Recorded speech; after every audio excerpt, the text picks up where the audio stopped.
Salut, c'est Yves.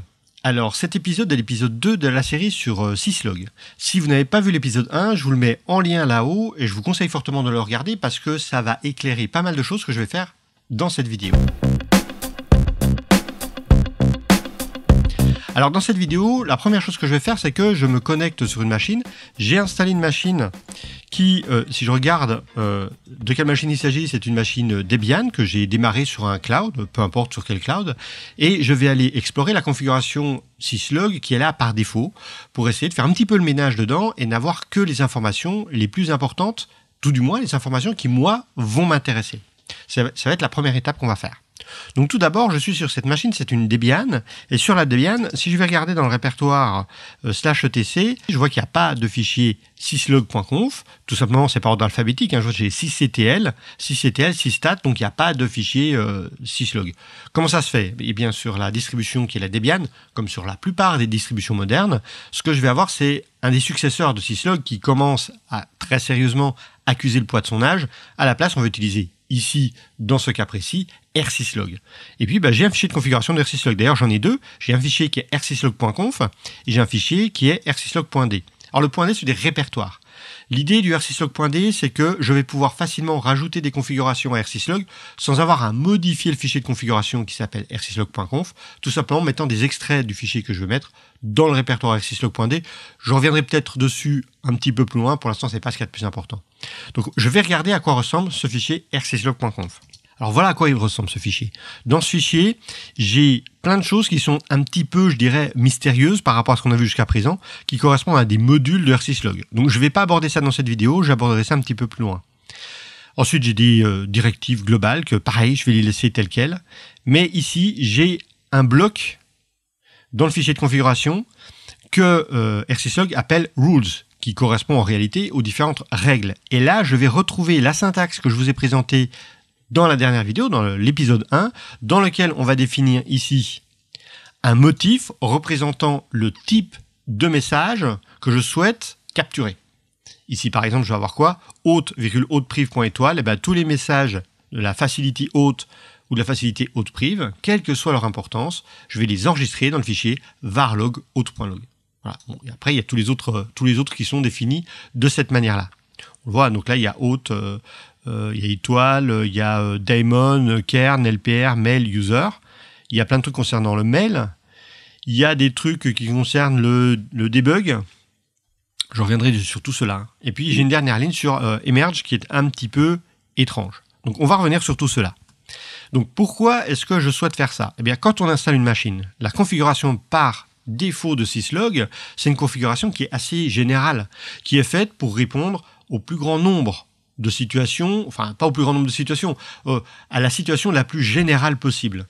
Et on n'est jamais exactement dans cette situation générale, nous on est toujours dans un cas un petit peu particulier, et donc une des premières choses à faire, ça va être de personnaliser cette configuration-là pour que ça corresponde à notre situation. L'intérêt, c'est qu'on va avoir moins de fichiers de log, on va avoir moins d'informations, mais qui seront plus pertinentes. C'est ce que je souhaite faire ici. Alors tout d'abord, la première chose que je vais faire, cette ligne hôtepriv.étoile, pour le moment, je vais la laisser telle quelle. Ça veut dire que toutes les informations de connexion, toutes les informations d'authentification, toutes les informations qui vont mettre en œuvre l'identification d'un utilisateur vont être enregistrées dans ce fichier varlog hôte.log. Alors pour le moment, ça fait beaucoup, mais j'ai d'autres choses plus urgentes à mon avis à diminuer. Cette deuxième ligne, on la voit, c'est étoile.étoile, .hôte,hôtepriv.none. Qu'est-ce que ça veut dire? Alors si vous vous souvenez de la première vidéo, le .none, il veut dire aucun. Ici, ça veut dire le premier étoile, toutes les facilities, donc quel que soit le message, donc quelle que soit la provenance du message. Point étoile, quelle que soit l'importance du message. Le point virgule, je mets un complément ici où je dis aucun message de hôte et aucun message de hôtepriv. Donc ça veut dire tous les messages, quels qu'ils soient, de debug, de tout, du mail, de n'importe quelle facility, tous ces messages-là sont enregistrés dans le fichier varlog syslog, sauf les messages de hôte et de hôtepriv. Alors le truc, c'est que ça fait quand même beaucoup. Ça fait quand même énormément de messages. Est-ce que j'ai besoin, comme ça, au quotidien, d'enregistrer les messages de debug? Pas forcément. Ici, moi, ce que je vais souhaiter faire, mais c'est par rapport à mon expérience et ce que je souhaite faire sur cette machine, je ne vais pas conserver cette ligne. Donc je vais venir au début, et puis je vais mettre un dièse devant. Voilà. En mettant un dièse devant, je la commente, donc cette ligne-là n'est plus active. Ensuite, on va retrouver les mêmes informations qu'on avait dans le fichier syslog. On va les retrouver dans le fichier daemon pour tous les messages qui proviennent de la catégorie daemon, kern pour tous les messages qui proviennent du noyau, LPR pour tous les messages qui proviennent de la gestion d'impression, mail pour tous les messages du mail et user pour tous les messages des utilisateurs. Et on va retrouver encore un petit peu plus loin plus de détails concernant les fichiers du mail. Donc on le voit, il y a plein d'informations qui sont enregistrées. On est vraiment noyé sous les logs ici, on est vraiment noyé sous les informations. C'est pas une situation que j'aime avoir parce que quand je veux trouver un log, quand je veux trouver une information, j'ai pas envie qu'il y en ait trop et que je passe des heures à trouver celle que je recherche. Tout d'abord, dans mon fichier syslog, ce que je vais faire, c'est que je vais enregistrer toutes les informations qui vont être en termes d'importance, tous les messages warning et supérieur. Donc pour ça, je vais faire étoile.warn, point virgule, et là par contre je garde bien le petit bloc, haute virgule, haute prive, point non. Ça va me dire que je n'enregistre aucun message concernant l'authentification dans ce fichier-là. Donc là, je vais enregistrer ça moi dans le fichier varlog syslog à la place, varlog syslog, je vais enregistrer ça dans ce fichier-là. Maintenant, une fois que j'enregistre ces informations-là dans ce fichier-là, est-ce que c'est pertinent dans mon contexte d'enregistrer les informations de debug des démons? Peut-être pas forcément, puisque ce sont des informations qui vont être enregistrées dans le fichier démon, qui peuvent être importantes en termes de quantité de données. Et puis si je mets les warnings, ils sont déjà dans le fichier syslog. Donc soit je conserve, il y a plusieurs choses, il y a plusieurs manières de voir les choses. Ici, soit je conserve les données dans le varlog syslog, et j'ai toutes les données warning et supérieures, et puis je ne vais pas forcément faire de fichier intermédiaire. Donc typiquement, ici pour daemon, je commente également. Pour kern, je vais le garder, parce que kern, ça peut être utile en cas de débugage, en cas de problème. Pour LPR, je vais le supprimer, je commente la ligne. Pourquoi? Parce que cette machine-là ne va pas jouer le rôle d'un serveur d'impression, donc j'ai aucun intérêt à mettre ça. Pour mail, ce n'est pas un serveur de mail non plus, il ne va pas envoyer de mail, donc je vais le commenter ici. Et user.étoile, je vais le conserver. Bon, la partie mail qui est là, comme ça ne sert pas de serveur de mail, je vais supprimer tous ces messages-là. Alors ici, qu'est-ce que je vais avoir? Ici, j'ai un étoile.égal-debug, ça va être uniquement les messages de debug, sauf les messages de hôte, sauf les messages de news, sauf les messages de mail. Et ces messages-là, on va les mettre dans le fichier varlog debug. Alors, comme ça, à l'usage quotidien, j'ai pas besoin de mes messages de debug. Ça, c'est des lignes que moi, je préfère désactiver quand je veux identifier un problème, mais que je ne vais pas laisser configurer au quotidien. Donc, je commande ça. Parce que là, cette ligne-là, sinon, ces trois lignes-là, vont me choper tous les messages de debug et les enregistrer dans le fichier varlog debug. Et puis là, je vais avoir la même chose avec info, notice, warning, sauf l'authentification, cron, démo, mail et news. Alors celle-là, je vais la laisser. Je vais la laisser parce que le fichier varlog messages, il est très utile à avoir parce qu'il va contenir, on va dire, les derniers messages qui ne sont pas des erreurs, qui ne sont pas des problèmes, mais qui sont des choses qui sont informatives. Donc je vais conserver celui-là. Quelquefois, on va regarder dans le fichier messages pour voir s'il n'y a rien d'anormal.